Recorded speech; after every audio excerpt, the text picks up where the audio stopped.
So you've heard the news. They've passed a pair of background check bills in the House, and they're headed for the Senate now. Is this it? Are the days of casually trading guns with your buddies over? Or maybe you're not sure why gun owners get so upset about background checks in the first place. Let's talk about it.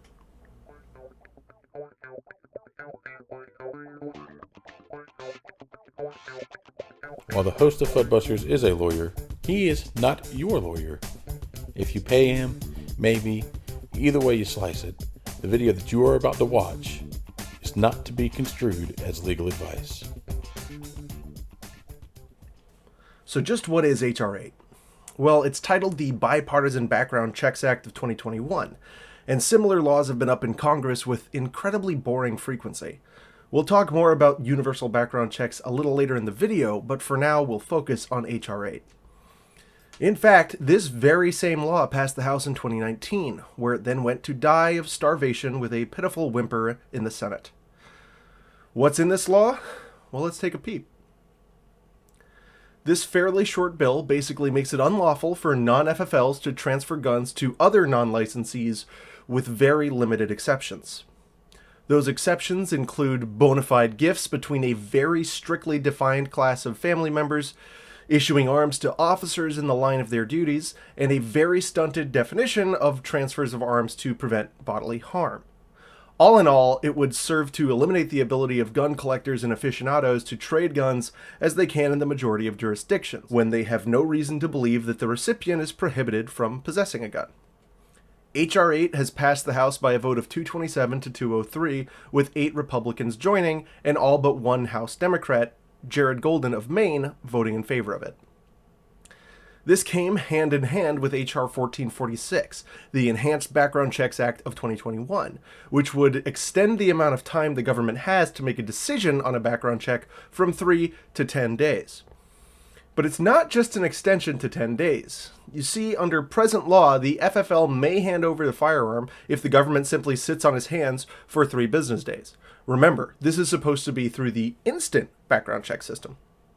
If 1446 were to pass, it would require that the ultimate buyer submit a form to the ATF within 10 days of the attempted purchase, requesting that the allegedly instant system respond. Should the government not respond within 10 business days of that submission, then the licensee may transfer them the firearm. What's particularly interesting here is that the original 3-day period was part of the Brady Handgun Act of 1994. Remember that in 1994, most of the internet was connected with a maximum of 15 kilobits per second, and the average computer had a clock speed under 200 megahertz. So, back then, an allegedly instant system running on computers that modern toasters trounce in terms of processing power, they thought 3 days was more than enough time to get back a response. Now, in 2021, the global average internet broadband speed is 100 megabits per second, and the average computer is more than 1,000 times more powerful.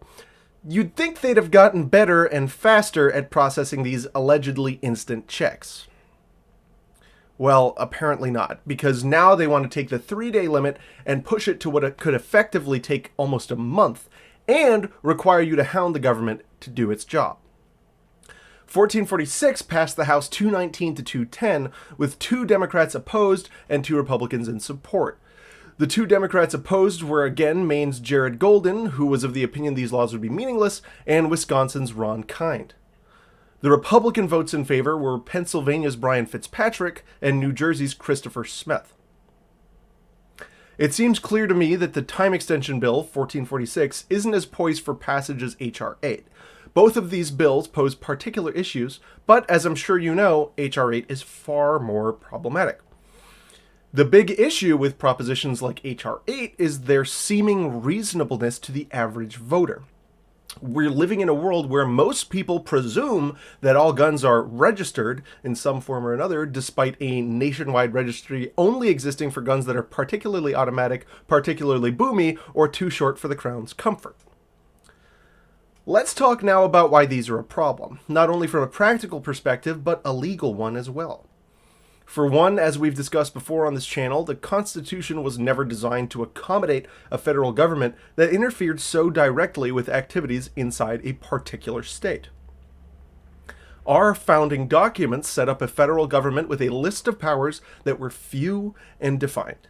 The powers of the federal government were to be so limited that, to be frank, the average person ought have no conception of what the feds were even doing. Of course, as we know, since at least the late 19th century, our federal government developed a deep hunger that would prove to be insatiable. Still, lawmakers were generally aware they weren't supposed to interfere in purely intrastate activities without constitutional amendment. This was fairly well respected until the 1930s, when the Supreme Court, under threat of court packing by FDR, switched its position. This was part of a broader series of court cases that really aggressively and perniciously eroded our constitutional structure and human freedom in this country. If you want to know more about this time in American history, I recommend the book The Dirty Dozen by Levy and Mallour. There's an Amazon affiliate link in the description below if you want to check it out and also help out my channel. In the wake of those decisions, we saw the feds aggressively shift gears and begin micromanaging the absolute hell out of American life. According to the text of the Constitution, the federal government has no power to meddle in purely intrastate activity, such as you selling a gun to your friend or neighbor in the same state. What people don't talk about often enough is the fact that private transfers are far from a loophole. They're a feature of our constitutional system. They're transactions meant to be beyond the reach of the federal government. That's why when we think about these requirements to have every single transfer go through an FFL, we need to remember this is not just a practical problem, it's a continued grievance against the rule of law. On top of that, it disproportionately impacts the poor rural Americans, many of whom have depended on their friends and neighbors to acquire firearms for myriad activities. Were HR8 to pass, these individuals would have to drive, possibly hours, to the nearest FFL to conduct a transfer. That FFL, mind you, would now have a monopoly on all firearm transactions in the region. Let me ask you something. Do you expect he'd react to this by raising or lowering his prices? I think you catch the drift. Still though, most expect this law to fail in the 50-50 divided Senate, where it likely lacks the needed 60 votes to get around a filibuster. Even antiquated news outlets like Vox admit that the bill is likely to die in the Senate, so panic is not yet necessary, but it is certainly something to keep an eye on. My expectation, without having the updated anti-gun playbook in hand, is that they'll pursue a route of narrowing on issues like universal background checks until they come up with something neutered enough to win over the Senate squishes. That, or they could push Manchin and Sinema to modify the filibuster rather than eliminating it, as they very clearly committed not to overturn it entirely. I'm not entirely sure what they'll go for here.